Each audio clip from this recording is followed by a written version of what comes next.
Welcome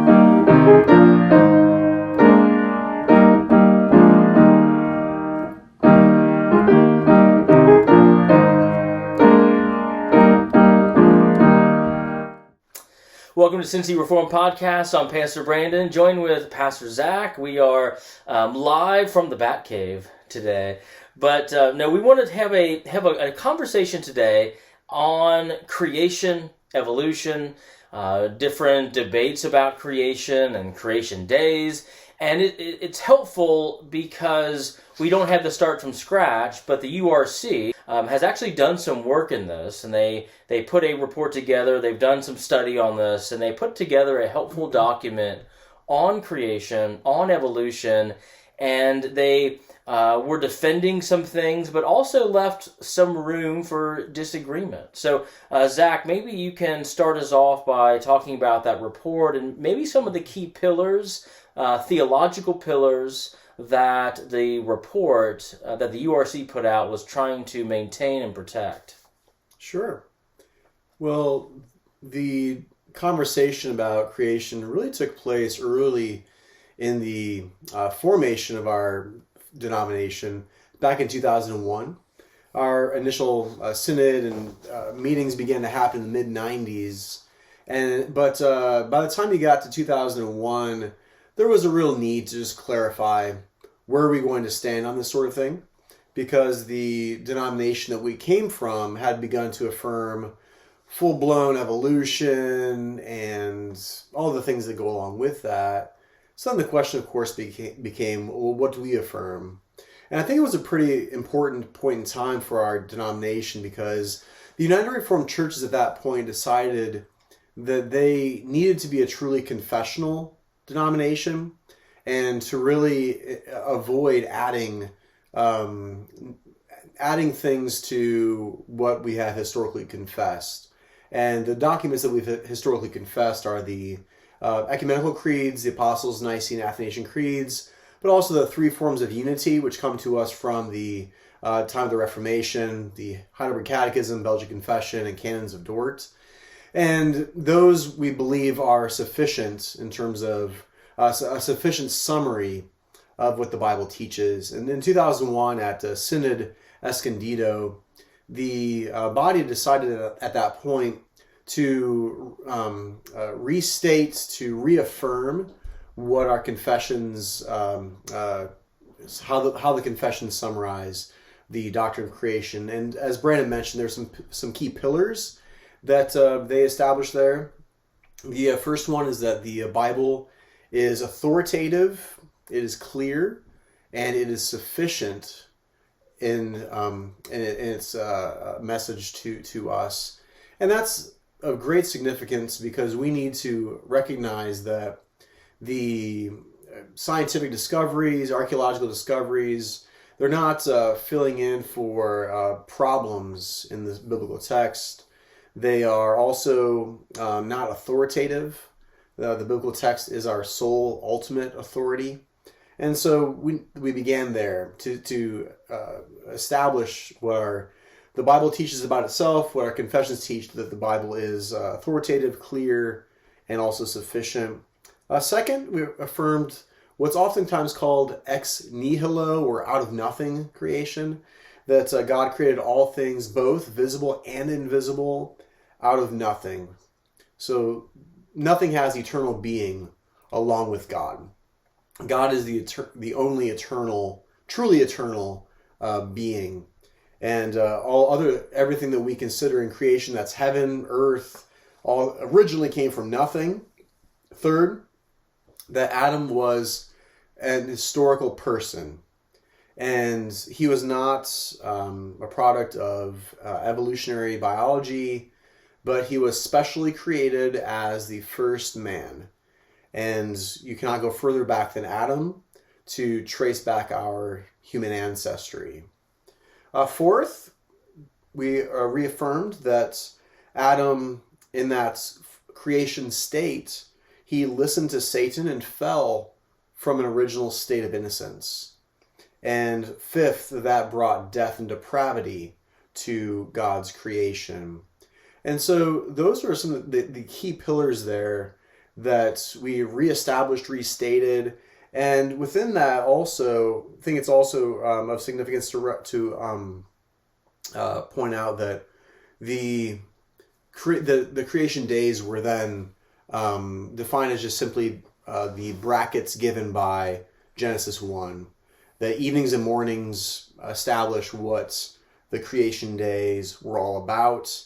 I should probably helpful side note to point out that we rejected within that the evolutionary teachings that all things come from one primordial life being, and that all things started branching out from that, but rather, as our confessions teach, that God gave creatures their being, shape, form, and existence. And so, while of course we can recognize that dogs can become bigger and smaller, but in terms of the broad macroevolutionary theory, we rejected that as being out of step with scriptures and with our out of step with our traditional confessional statements. And so I think maybe it'd be helpful to talk about some of the views that you can then find within the United Reformed Churches. Again, views that affirm everything I just mentioned, that all things from nothing, that all things create good. There's no evolutionary ancestry to Adam, that he's specially created by God, and so forth. So, Brandon, do you want to kick us off maybe with the young Earth traditional 624 view? Sure. Yeah. Like we said, the statement has some key pillars. And it also, just as a side note too, it not only rejected evolution in a macro sense, but also theistic evolution. Yeah. The idea that somehow God used this kind of Darwinian macro evolution in order to carry this out. So that view is being rejected as well. And there was some room to disagree on some of the particulars of the matter. But again, like you said, I like how you said we all are agreeing there's a historical Adam, there was a historical fall in history, and that fall brought death and depravity that was not on God's original, very good creation prior to the fall. And so we're maintaining, those things. So the first view that you might find in our federation is called the young earth creation view. And that view believes that when you read Genesis 1, as it talks about there was evening and morning day 1, evening and morning day 2, so on and so forth, that those are 6 literal 24-hour calendar days of evening and morning, and everything was created in 6 days, in the way in which it's laid out, in the chronological ordering. And they would also cite places like Exodus 20:11, where it says, "For in 6 days the Lord made heaven and earth, the sea, and all that is in them, rested on the 7th day." And that becomes the pattern for our week. So our work week and our rhythm of work and rest, that comes from the creation week. And the reason we know our week is because we know the creation week. Also in Mark chapter 10, verse 6, where Jesus said, from the beginning he made them male and female. And so from the beginning, that's an allusion back to Genesis 1:1. He made them male and female, speaking about Adam and Eve, and kind of linking Adam and Eve and the beginning to where things are relatively there. And so the young earth creation view would believe that you have 6 actual calendar days that are in view in Genesis 1. And the reason it's called young earth is because we have the genealogies in Scripture. And so the genealogies show us that from Adam to Abraham, you had about 2,000 years. And from us today, Abraham was about 4,000 years ago. So that gives you roughly about 6,000 years. Now, if there's some gaps or something in some of the genealogies, maybe you have 10 or 15,000. But even still, even if that were the case, it would still be relatively young, a young creation, a young cosmos, a young earth, a young humanity, being only within the thousands of years old, not the millions or billions of years old that is being taught in various scientific circles. So young Earth creation is wanting to maintain the historicity of creation as what they would call the plain reading of Scripture is. How would the people back in that day have understood in 6 days the Lord made heaven and earth? They would have understood that as very ordinary because it was, they would say. So that's the young Earth creation view that you might find in the Federation. But Zac, we can also see people who hold to what's called the analogical day view. Can you explain that view for us? Sure.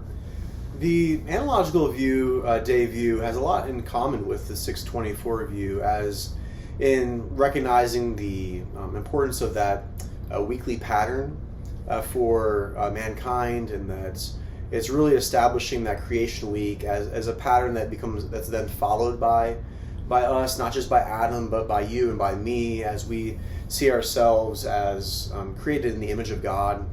The way that the analogical view approaches the text of Genesis is it recognizes that, as we reflect deeply upon that biblical chapter and upon the biblical text in general, we begin to recognize that things like, God speaking, that fills up Genesis 1, doesn't it? Things like, God looking and observing and analyzing something, that these are really analogies for us to understand God and His work, because God does not have vocal cords like we do to speak. God does not have eyes and does not need to sit back and analyze and then scratch his chin and make a determination about how something is good or not good or whatever it is. And so what we really see within these that first chapter of Genesis, according to the analogical day view, is a God who is acting in a text that's describing the work of God in a way that we can then understand it better, even though it's not one for one exactly God speaking with vocal cords, for example. The analogical day view also recognizes within the first chapter of Genesis that something that will be recognized by others as well, that God is being described there as something of a workman. And the analogical day then takes that and says, well, God is being described as a worker for us, and He's actually working during daylight hours. He finishes in the evening. He's as if going out in the morning into his labors, finishes in the evening to go to sleep. He does that for 6 days. Then on the seventh day, he rests and is refreshed from all of his work. And so how do we understand that about God? Do we actually think that God is only doing something during the daylight hours? Is He only doing something on Sunday through Friday in that first week? Or is this, again, an analogy given to us to help us understand our labors? And so the analogical takes in that latter approach to say, we're being given a work week of God. How do we understand a work week of God? Well, there's a real element of mystery going on as to what does that really mean for God to be out working? What does it mean for God to be described for us as almost like an Egyptian house builder, or an Israelite house builder who's constructing his own cosmic temple? Does this mean then that we have to have a one-for-one, this is an exact 24-hour day? The analogical day, you would say no, because it's given to us as a likeness. God is like a workman building a temple. God is like someone who's going out in the daylight hours and finishing at night. God is like someone who's working 6 days of the week, but He rests on the seventh. And why do we say analogical in that way? Well, the analogical day person would say it is because God is giving us a pattern for how we ought to work and to conduct ourselves. It gets very close to saying 6 sequential 24-hour days, but it stops short of that by saying, well, there's an element of mystery that we're not quite so confident to say the exact length of the creation days. So, Brandon, do you want to go maybe a little bit of a step further removed, I guess you could say, from the 624, by going to the framework view? Yeah, so Yeah, the framework view is a little, there's an element that's like the analogical day view, but there's basically three things that the framework view is saying. And one of the framework proponents was a theologian named Meredith Kline.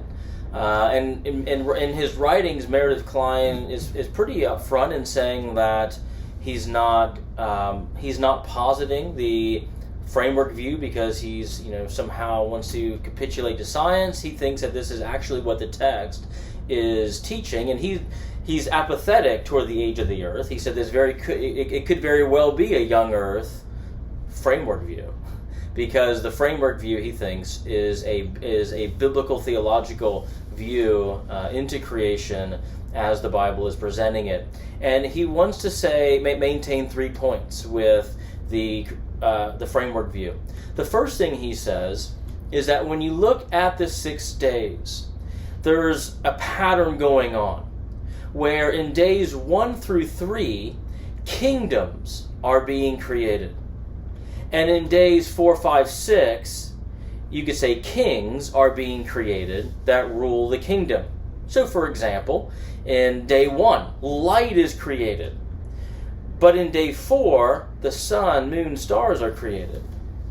And you see this pattern again with day 2. The waters separate from the waters, the firmament, the atmosphere, corresponding to day 5, where you have sea creatures and flying creatures. And then day 3 is the land is being created. And then in day 6, land animals and humans. And so he says you can see that there is a literary correspondence happening.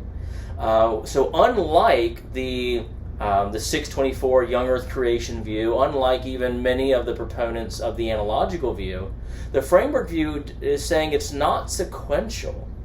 So the creation days are non-sequential days where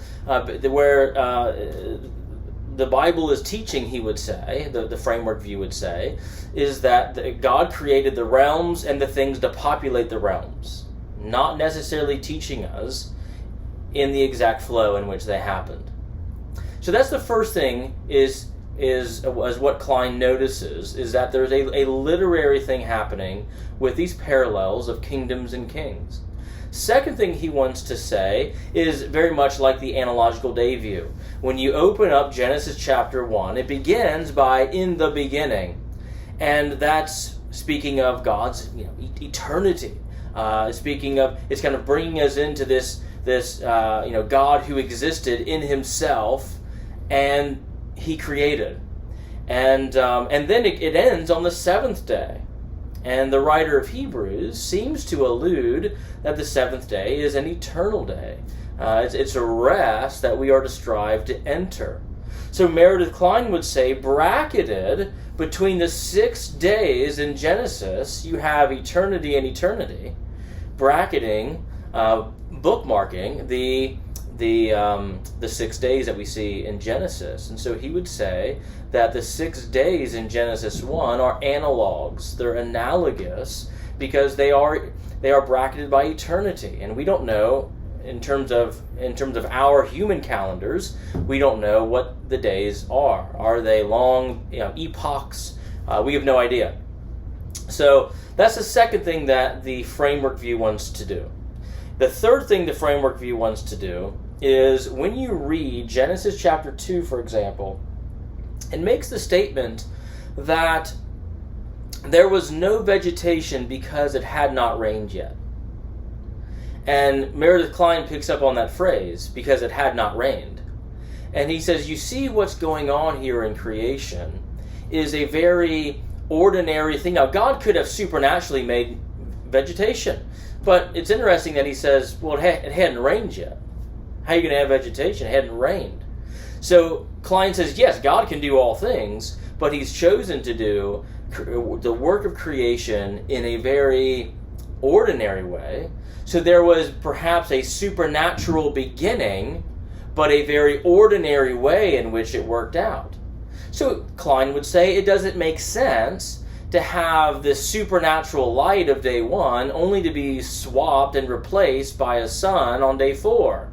like he would say that doesn't make any sense. It makes sense that the sun gives light and not have some supernatural light, because that's not the way in which God is working. The way in which God is working is ordinary in terms of how he's working things out in creation.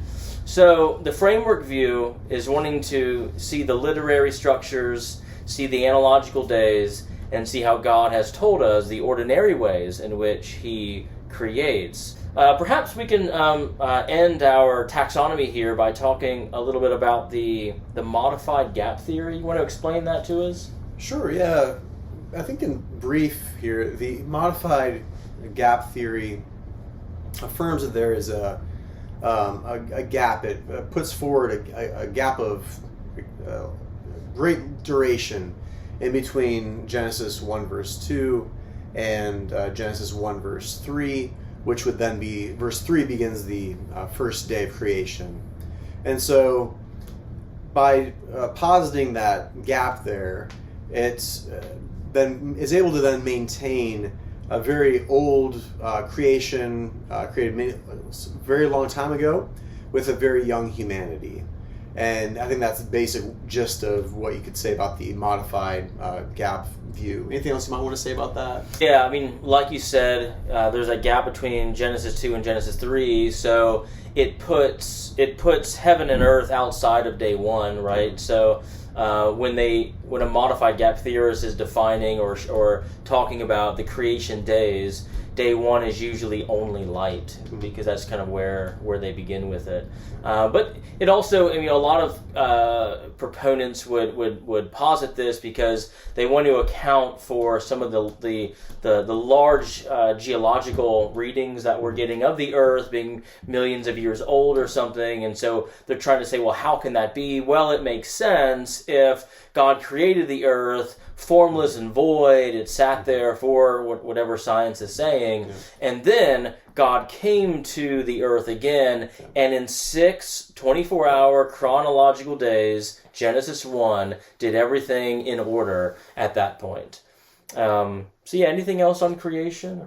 I don't think so. I think that maybe just to kind of close as we kind of began, unless you have other thoughts too, but the significance of being a confessional denomination and tradition is big, because it means that you can still have intramural disagreements on things, but you know where you agree. You know that we are not going to compromise historical Adam, and if we did, then there are real problems there, and ministers could be removed, for example, or elders or deacons. I think it's helpful because it also keeps us from being confessional, helps us from just following the priorities of the day.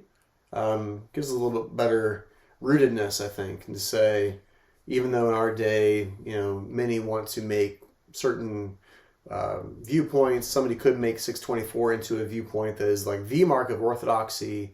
Well, we don't necessarily need to go along with that. Even if many of our people and most of our people in our federation affirm that view, it doesn't become like the only possibility. So I think that there's real benefits to. I like this topic as just a test case to figure out and understand what does it mean to be confessional, and so I find it to be of value. Yeah, there was I can't remember where I heard this phrase, but they were talking about being confessional and confessions, and they got one person said, confessions give us a place to stand, but they also give us some room to move. And so, we know exactly where we're standing and what we're standing on, but we also know the places where the confessions purposely leave a bit vague in terms of not being dogmatic about some of the particulars and minutiae. So good stuff. Well, we hope it's been helpful for you as well. Thanks for joining us in this week's episode of the Cincy Reformed podcast. Check our other episodes out at cincyreformed.org. Check out Westside Reformed Church, which sponsors this podcast, at westsidereformed.org. We are a URC congregation in Cincinnati, and we hope that if you're in the area, you join us some Sunday. Thanks so much. Bye-bye.